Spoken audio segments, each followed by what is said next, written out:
Selamat datang di PUS, pesan untuk setiap hati dari Urincan Siahaan.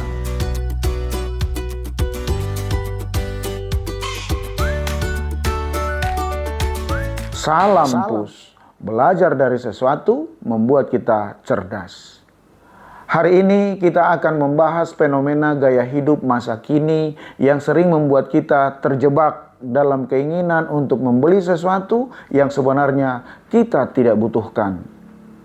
Pernahkah Anda merasa harus memiliki sesuatu hanya karena orang lain memilikinya? Atau mau membeli sesuatu hanya untuk terlihat lebih baik di mata orang lain? Fenomena ini dikenal sebagai gaya hidup konsumtif. Sebuah pola hidup yang dipengaruhi oleh tren, media sosial, serta keinginan untuk selalu terlihat update. Sayangnya sahabat, gaya hidup ini seringkali membawa lebih banyak dampak negatif daripada manfaatnya. Mari kita pelajari satu persatu. Pertama, mengapa kita membeli yang tidak dibutuhkan? Jawabannya adalah tekanan sosial dan media sosial. Media sosial menciptakan ilusi kehidupan sempurna. Ketika kita melihat seseorang memamerkan barang baru, liburan mewah, atau gaya hidup tertentu, kita jadi merasa perlu untuk ikut melakukannya. Ada istilah FOMO, Fear of Missing Out, yaitu ketakutan tertinggal dari tren. Ada juga pengaruh iklan dan branding. Perusahaan mengemas produk dengan cara yang membuat kita merasa butuh, meskipun sebenarnya tidak. Iklan seringkali memanipulasi emosi kita seperti memberikan kesan bahwa produk tertentu akan membuat kita lebih bahagia atau lebih sukses.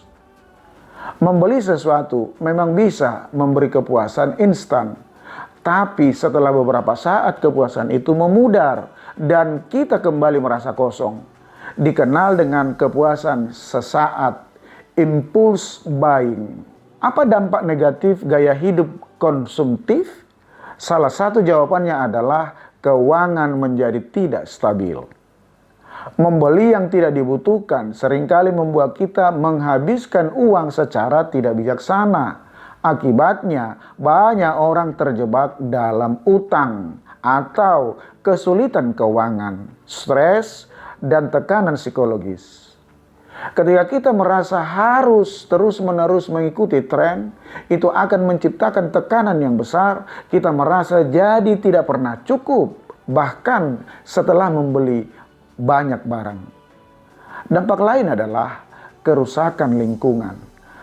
Konsumsi berlebihan juga berdampak pada lingkungan.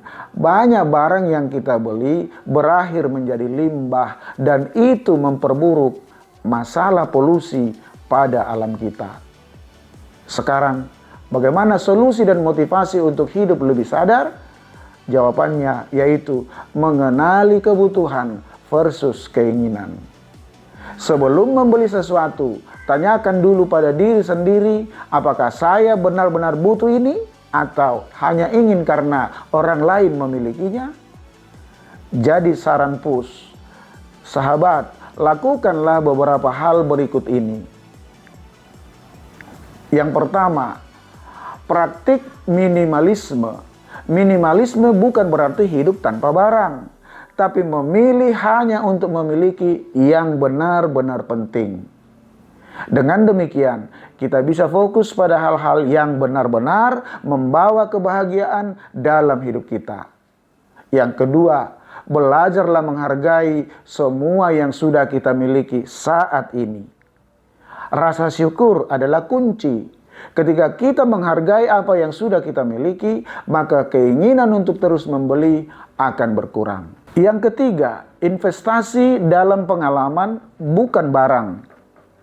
Penelitian menunjukkan kegiatan seperti bepergian atau belajar sesuatu yang baru memberikan kebahagiaan jangka panjang dibandingkan dengan membeli barang.